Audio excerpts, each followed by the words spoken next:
Salut, ça va? Vous êtes sur une application de rencontre? Vous devez remplir votre profil mais vous n'avez absolument aucune idée de ce que vous devez mettre. Vous ne savez pas quoi dire sans paraître bête. Bonjour à tous, Margot Rapport, pour vous aider à devenir le poisson unique dans l'océan des applications de rencontre. Prêt à lancer vos filets? 3 points principaux à voir ensemble aujourd'hui.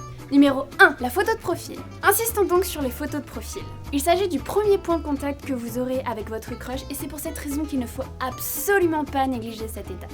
Avoir plusieurs photos, c'est donner l'opportunité à l'autre de le plonger dans votre univers. Le crush aimerait les faire défiler de façon à pouvoir voir sur tous les angles.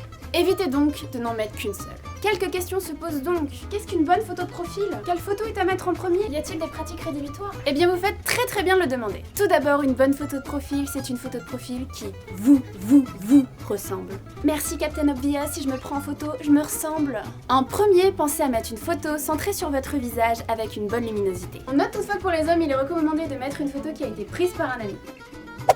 Tandis que pour les femmes, il est recommandé de mettre en ligne un selfie. Et oui, l'inégalité des sexes sévit partout. Pour la seconde photo, je vous recommande une photo de plein pied et sans animal ou autre. Pour la troisième photo, on peut ne pas hésiter à montrer quelque chose d'un petit peu plus personnel. En train de mixer, de cuisiner ou même à ton cours d'aquaponie, montre-lui! Une problématique sensible, voire même délicate que j'aimerais aborder tout de suite avec vous est la problématique de la salle de bain. Messieurs, il est préférable de ne pas nous donner l'aperçu de ce genre d'endroit propre à votre intimité tout de suite. Enfin, pas tout de suite. Numéro 2, la description. Le but ici, c'est de pouvoir cerner votre caractère et votre personnalité en quelques lignes. Il faut savoir se montrer bref, précis, concis, tout en restant un petit peu marrant. Je vous l'accorde, c'est vraiment tout un art. Mais pas un art si compliqué que vous ne le croyez. Tata Margot est là pour vous aider. La description, c'est un petit peu comme un plat qui nécessite des ingrédients et de pouvoir suivre la recette. Vous aurez donc besoin tout d'abord de 3 aspects importants de votre personnalité. Et pas forcément des qualités, hein. Vous aurez aussi besoin par la suite de 2 ou 3 hobbies ou choses que vous aimez. Vous les avez? Ah, super! Maintenant, vous mélangez le tout pour avoir une description bien personnalisée. Ah bah voilà! Prenons un exemple. Je suis généreuse, ambitieuse et j'ai beaucoup de second degré. En plus de ça, j'adore marcher la nuit et les avocats. Cela nous donnera: il faut toujours viser la lune car même en cas d'échec, on atterrit toujours dans les étoiles. Oscar Wilde. Experte en guacamole et marche nocturne, je serai toujours prête à venir t'en livrer à domicile à n'importe quelle heure. Le second degré est obligatoire. Ici par exemple, le crush aura beaucoup d'opportunités pour rebondir pour un premier message tout en apprenant plus sur toi. Les citations peuvent être un bon moyen pour retranscrire quelles sont vos valeurs mais aussi vos références culturelles. Essayez donc de rajouter du fun dans votre description, notamment par l'usage de second degré. Exemple.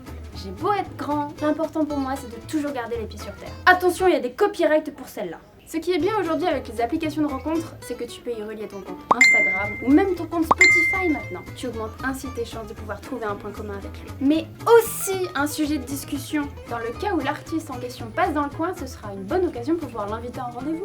Attention toutefois, Instagram ne doit pas être un book de vous en train de vous prendre en photo absolument partout. Il doit plutôt donner un aperçu des choses que vous trouvez esthétiques ou même agréables à regarder. On dit toutefois oui à un petit peu de food porn et encore plus si c'est vous qui l'avez cuisiné. Si cette vidéo vous a plu, vous pouvez bien entendu vous abonner à la chaîne et laisser un pouce bleu en cliquant juste là. Vous pouvez aussi regarder le reste de nos vidéos en cliquant sur les liens qui se trouvent juste ici. Et moi je vous dis à la prochaine, salut!